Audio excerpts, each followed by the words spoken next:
La recherche aujourd'hui montre que les effectifs d'esclaves étaient plus importants et qu'ils existaient non seulement dans les demeures bourgeoises, mais qu'ils existaient aussi dans les campagnes, et qu'ils étaient employés non seulement en tant que travailleurs domestiques, mais aussi en tant que travailleurs productifs, sans parler de l'armée, etc. Il y a parallèlement à cela une réalité terrible qui est celle des esclaves qui travaillaient dans les mines, des esclaves qui travaillaient dans les chantiers hydrauliques, des esclaves qui travaillaient dans les mines de sel. L'esclavage n'est pas justifié du fait de la religion, mais la religion légifère sur l'esclavage. L'essentiel, c'est que c'est une société inégalitaire dans les faits, et cette inégalité est reprise dans les textes et légitimée par les textes, puisque le Coran parle en plusieurs termes des esclaves sans jamais remettre en question leur statut. Et le contraire eût été étonnant, parce qu'à l'époque, il était, dans le paradigme de l'époque, il est impossible de penser ces sociétés sans esclavage. Il faut dire que bien avant que les chercheurs européens de l'anthropologie physique n'élaborent au XIXe siècle les théories raciales et fantaisistes que l'on sait, dans le monde arabe, on avait déjà figé dans le temps et de manière presque irréversible l'infériorité de l'homme nègre. Et cela par des érudits qui étaient respectés et très écoutés comme Ibn Khaldoun.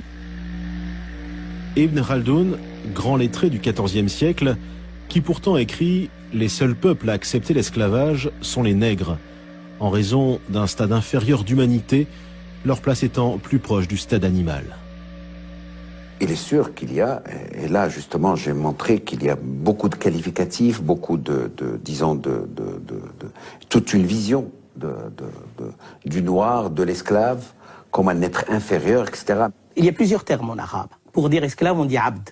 On va dire ghulam, zinji, on va dire aswad. Alors, ce qui est intéressant, c'est que le terme de aswad veut dire noir. Hein? Zinji va également s'appliquer aux noirs issus de la région, donc de l'Afrique orientale. Donc, on va progressivement assister à ce que la connotation régionale ou ethnique devienne l'équivalent d'esclave. Hein? Et encore aujourd'hui, dans les sociétés maghrébines, à titre d'exemple, dans le sud de la Tunisie, plutôt que de dire noir, on dit un esclave, on dit abd.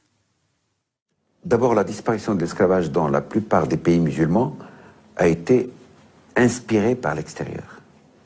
Tout simplement parce que la modernisation même et des structures économiques et des structures sociales est d'origine exogène. L'Occident est en train de dominer le monde, et c'est comme ça que l'esclavage a été aboli. Il n'a pas été aboli dans un souci de construction de société moderne. C'est pas du tout ça. Et dans des pays, par exemple, que je connais mieux, par exemple, si on prend le Maroc, l'esclavage a disparu presque sans qu'on s'en rende compte. Et je pense que c'est ça vraiment l'élément essentiel. Mais il a disparu sans que le problème soit réellement posé. C'est dommage, parce que je pense que c'est quelque chose qui aurait mérité d'être posé comme problème, qui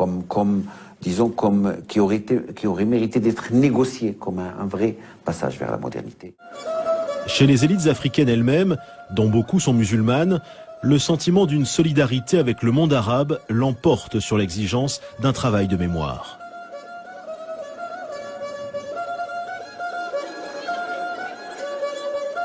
On a l'impression que le grand mal pouvait venir de l'Occident, mais ne pouvait pas venir des voisins musulmans du Nord.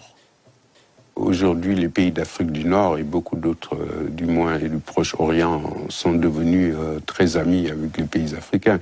Alors tout ce beau monde s'arrange sur le dos de l'Occident, mais on a décidé de ne pas rouvrir cette page douloureuse.